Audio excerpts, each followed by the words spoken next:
Hello family, welcome back to another video. I am Emily, otherwise known as Shamanism. You can call me anything, just don't call me late for dinner. Glad to have you here. I am a vibrational healer, a musician, an author, an occasional comedian, and nature enthusiast. Glad to have you here on the channel, and to those of you returning, thank you so much for coming back. Today I wanted to do a small sort of follow-up to the surrender video that I recently did. And this actually stems from an aha moment that I had. Actually, not all that recently. It was in, let's say, the last 6 months or a year. At some point, I wrote this down and never remembered to make the video about it. So, given that I had just done a video about surrender, I thought, hey, that's a good time for me to bring this up. So, the reason I'm making this for all of you is because perhaps you are in the shoes that I once was in. Let me explain what I mean by that. What I was thinking about was surrendering itself, which, as you may or may not know by now, really does mean, if you're truly doing it, it's actually working, that you've allowed the divine, the universe, whatever it is you believe in, the outside forces, to steer and guide you, rather than, I have a plan, I'm going to do this, and my human mind knows better than, the greater.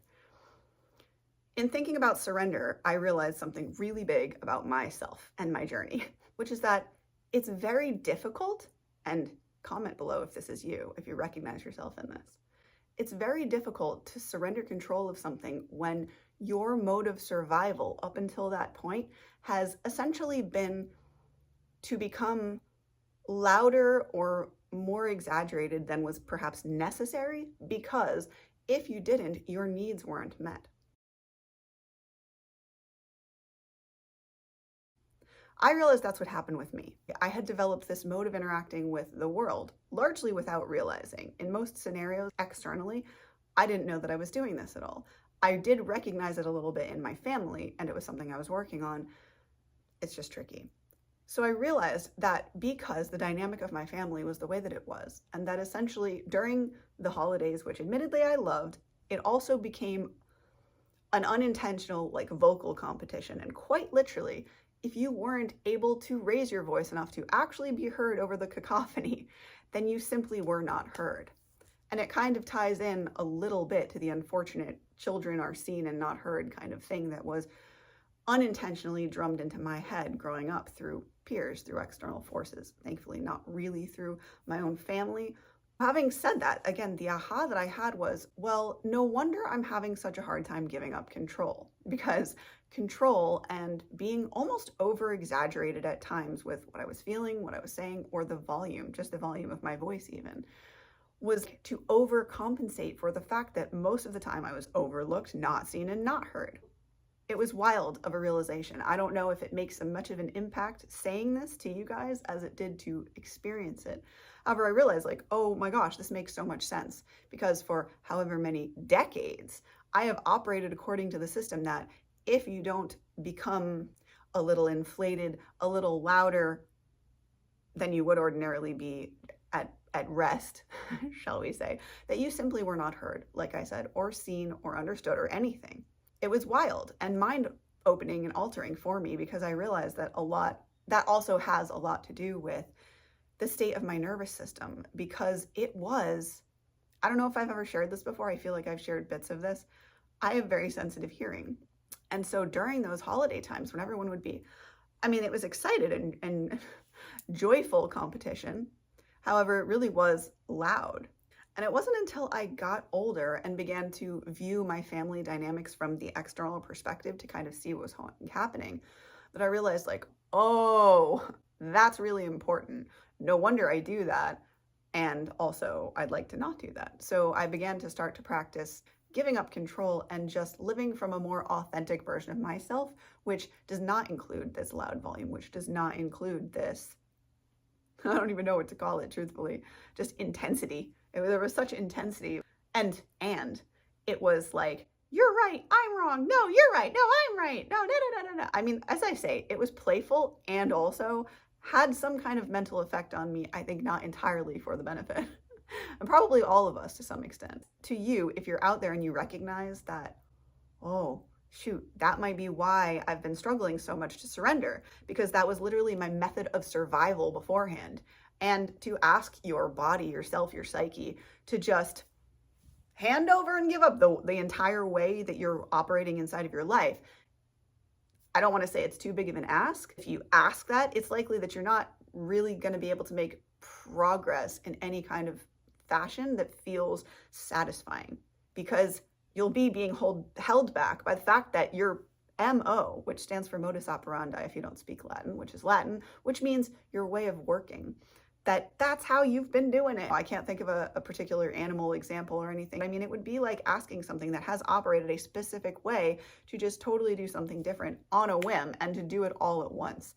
And that's, I think, not really reasonable of an ask of us to ask of our nervous system or of our system if we've been operating a certain way for so long. So I wanted to shed some light on that and share that with you, that if lo and behold, you are on the journey and you're like, okay, I understand that surrender will help me, and you are willing and really doing your best to surrender, and it feels like it's not working, I invite you to examine if perhaps, like me, you are unintentionally blocking that surrender with an unintentional need to control. I don't know how to explain it. It's not a need, but like that might be in your wiring, like it was mine, and completely unbeknownst to you and or me. So again, I want to reiterate that the reason I had become that way was because if I wasn't louder than my normal self, if I wasn't more expressive, more whatever than my normal state of being, I literally was not seen, heard, understood. I was just completely overlooked and neglected, which you can probably see why that was a problem when I was a younger child. Of course, as I evolved, I became more capable and able to do things on my own independently. However, as children, we are largely dependent upon our parents. This is the other thing that was interesting. Thinking about my past and growing up in my household, I realized some other things that also made me feel that way, or make me, it's a combination of many, many things. I didn't feel like I could be myself a lot, and I developed a very interesting way of interacting with the world. So if this does resonate with you, I invite you to see what it might be, the way in which you're working, and see if perhaps that's blocking your ability to surrender because it's the way that you've been working. And if that's you, that the suggestion I would offer is to slowly, you're not going to be able to do it all at once. It won't feel good, and it's just not achievable.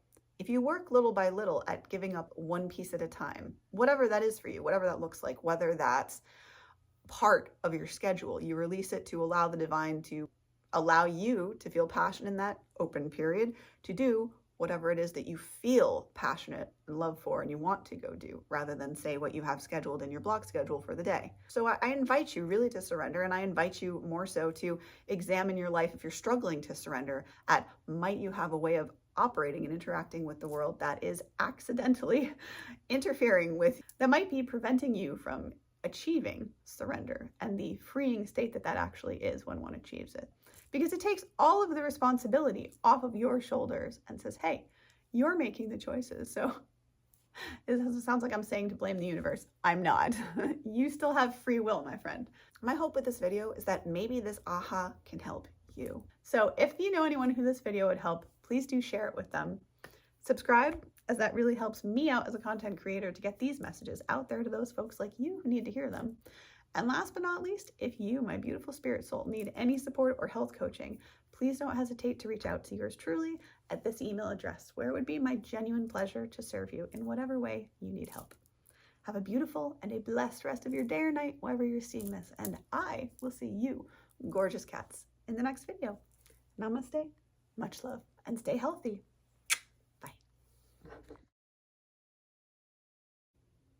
I don't know what it's gonna look, any of this is gonna look like anything. It was like, essentially, like your awesomeness, I can't work. That's how you've been doing it. If you're truly doing it, if it's actually working. Oh, shoot, that might be why I've been struggling so much to surrender. Oh.